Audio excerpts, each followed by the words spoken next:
हे बंदी छोड़ सतगुरु रामपाल जी महाराज की जय। अमृत एवं षड्यंत्र का विष नामक पुस्तक सासाराम बिहार सीनियर हाईकोर्ट के वकील शशि भूषण दास जी ने इस पुस्तक को लिखा है।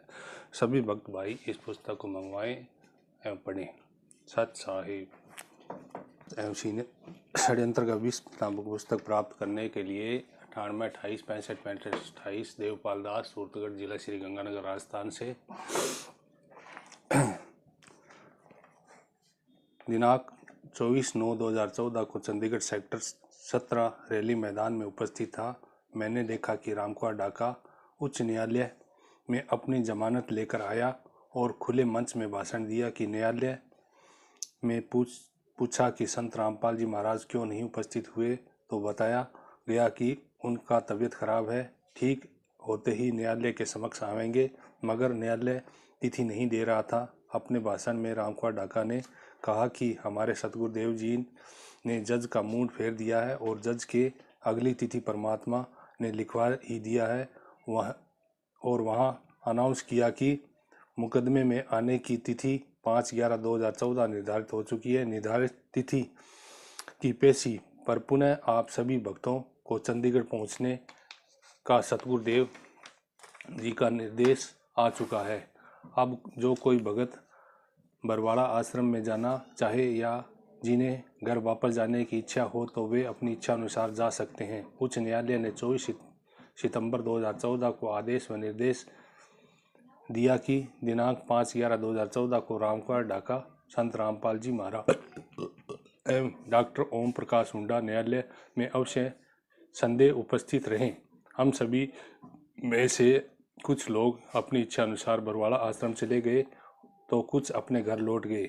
मैं भी घर लौट गया और 5/11/2014 को चंडीगढ़ पेशी पर जाने के लिए मैं लेखक उमाशंकर राय, जो इलेक्ट्रो होम्योपैथी का डॉक्टर प्रैक्टिशनर है, तथा बक्सर का एक भगत रामकुआर आदि ने ट्रेन का टिकट बनवा लिया तथा निर्धारित तिथि पर चंडीगढ़ जाने हेतु समय का इंतजार करने लगा। इधर राष्ट्रीय समाज सेवा समिति के पदाधिकारियों ने अपनी कुटिल चाल एवं षड्यंत्र को और भी प्रभावी करने के लिए र्यूमर फैलाई कि संत रामपाल जी महाराज का आदेश है कि सभी भक्तगण अतिशीघ्र इस समिति का सदस्य बने और राष्ट्रीय समाज सेवा समिति का पहचान पत्र अपने स्टेट कोऑर्डिनेटर से प्राप्त करें। फिर क्या था, भक्तों की होड़ सी लग गई और अतिशीघ्र 10 लाख भक्तों ने राष्ट्रीय समाज सेवा समिति का सदस्य बन गए। राष्ट्रीय समाज सेवा समिति ने उन 10 लाख लोगों का नाम एवं हस्ताक्षर के साथ लिस्ट तैयार किया और अपने षड्यंत्र को प्रभावी करने के लिए उसे अपना साधन बना लिया।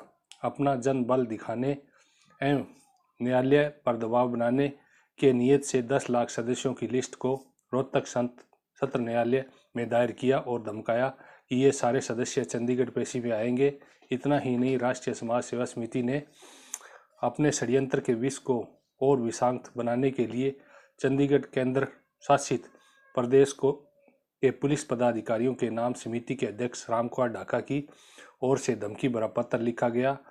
पत्र में यह लिखकर धमकाया गया था कि दिनांक 5/11/2014 को हम 1 लाख सदस्य चंडीगढ़ में पेशी पर आते हैं। रोकने की ताकत हो तो रोक लेना। केंद्र शासित प्रदेश चंडीगढ़ की पुलिस बेचारी मुट्ठी भर कैसे इतने बड़े हजूम को कंट्रोल कर पाएगी, ये सोचकर पुलिस पदाधिकारी चंडीगढ़ ने धमकी भरा पत्र के साथ प्रार्थना पत्र लिखकर चंडीगढ़ हाईकोर्ट को अपनी विश्वता सुनाते हुए कि चंडीगढ़ पुलिस बल की संख्या इतनी कम है कि इस मॉब की भीड़ को नियंत्रण करना मुश्किल नहीं, लॉ ऑर्डर अव्यवस्थित हो जाएगी, अस्थिरता उत्पन्न हो जाएगी। बस क्या था, चंडीगढ़ हाईकोर्ट ने धमकी भरा पत्र देखकर संत रामपाल जी महाराज के प्रति कोर्ट का रुख और कड़ा हो गया, क्योंकि उसकी नज़र में तो यह राष्ट्रीय समाज सेवा समिति संत रामपाल जी महाराज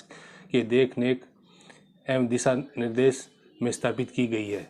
और दूसरी बात कि यदि अपने अनुयायियों को मना करते हैं तो वे अनुयायी उनकी मानकर कोई अपराध युक्त करते नहीं करते, अतः उनकी पूर्णता जानकारी में हर कृत्य की गई। सत साहिब जय बंदी छोड़ की।